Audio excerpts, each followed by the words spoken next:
Hello guys, and welcome to what is the fourth episode of my Money Tree City series.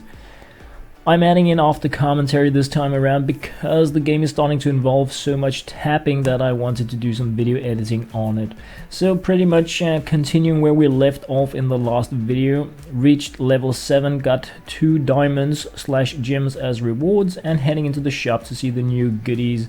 In terms of money gardeners, we now have Slam Dunk Jordan Shack, a 30 diamond structure with... don't get me started, I don't like that stuff. But we can build another bistro, and we can add a jewel store, another diamond structure, so not really much going on like in level 7 in terms of new options. We're getting a new decoration. I'm not gonna be doing decorations until like way far into the game, but we got an ordinary pine tree, yay! And just for reference, placing these do not give you any experience points or achievements or anything else, so it's really for your own sake. So, what to do in level 7? You kinda need to get to level 10 to get the tree grown further, so it's really about upgrading the structures you have and claiming the experience point stars for whenever they're ready with their money and stuff like that. So, inaugurating another cafe, and then it's pretty much gonna be upgrades, tapping for money. And the way that I am doing it in this video, and the reason why I am shifting to post commentary, is that I wanted to speed it up because the amount of tapping I'm doing in this game is really increasing. So I decided to go in and do 400% speed on the taps, add in some statistics about it just for reference because I'm super geeky about that stuff and I think it's really cool, and that's what I'm gonna be doing. So we're upgrading Chef Ramsar's castle here, and once we hit level 10 with these structures, we get a chunk of experience points, and we can use that towards progressing. Of course, they're giving additional funds as well, but yeah, as you can see, the bistro here from 115 to 126 in experience, so upgrading that to level 10 is like 11 experience points. So I'm doing some tapping here, and like I said, speeding it up 400%, showing a bit of statistics about it in the right side of the screen, just so you guys know like what's going on, how long time did it take, all that stuff. But I'm tapping like 8 times throughout this about 10-minute video, and it would have been like way longer if it was just me tapping and talking about my fingers. So I figured that was kind of pointless, but because tapping is such a huge part of this game, I wanted to include it anyway. So what I figured out was that at level 7, if I tap for 60,000, it matches up nicely with the structures being complete when I'm done. Level 20 bistro, 138 experience points is what we have, 152 upon upgrading. So as you can see, that's really like the boost you can get by upgrading the structures, in addition to the fact that they give you additional funds whenever they're ready. So yeah, once again guys, tapping for just about like 2 minutes in the streak here, getting those almost 60,000, allowing me to go in at my $60,000 area, claim the rewards, the money, the stars for all of these different structures, and just upgrade more so that I get additional experience points towards like game progression. Really, I decided, because this is like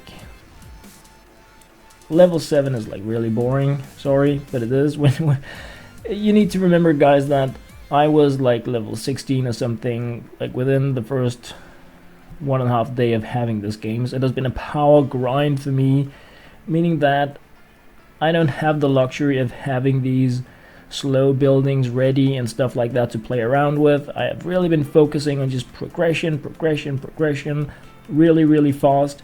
So I only have the fast structures to work with and my fingers to tap with. So that is that's like the ninja way to progress in this game, and I really wanted to see. You guys know the end game is the thing that really interests me, meaning that I want to see, can I reset the game for some kind of advantage?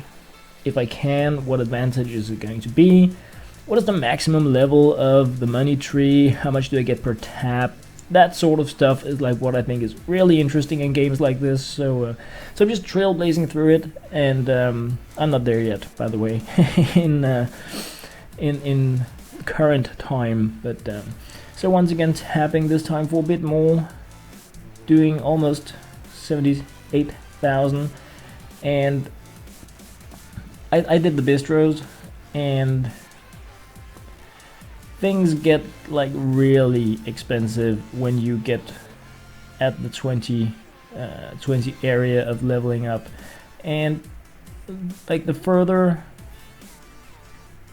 the first structures are the cheapest, even at the end.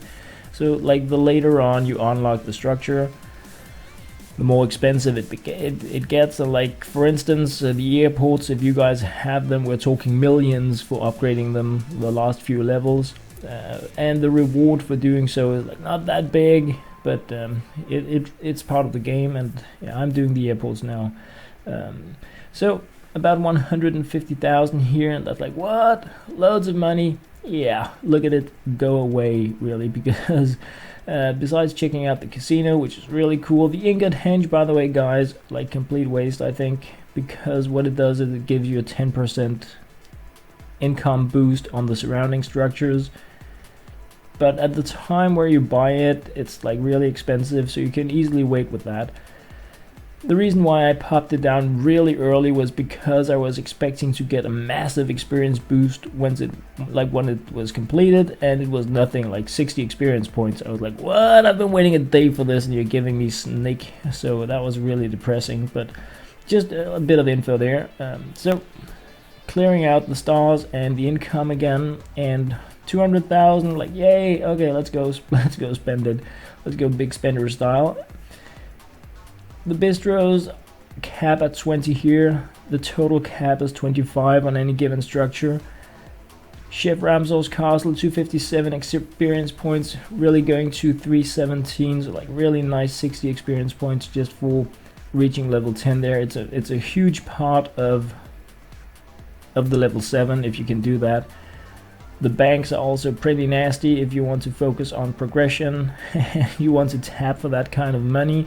Leveling up the banks is also really going to be like a huge help for you. So once again, tapping this time, not as much. I just really wanted to like get more than 50,000 before I look into upgrading. 25 cents mansion. Level 15 is not one of those interesting levels, but level 20 is just as level 10 and experience level, so I'm just focusing on getting my level 20 so that I can get that experience stars kind of thing and move forward in the game, really. Because level 7, I mean, is really a downer. So here we're gonna be getting it, and 335 experience points, increasing to I mean, again, a pretty decent experience amount here. 360 is what we're getting.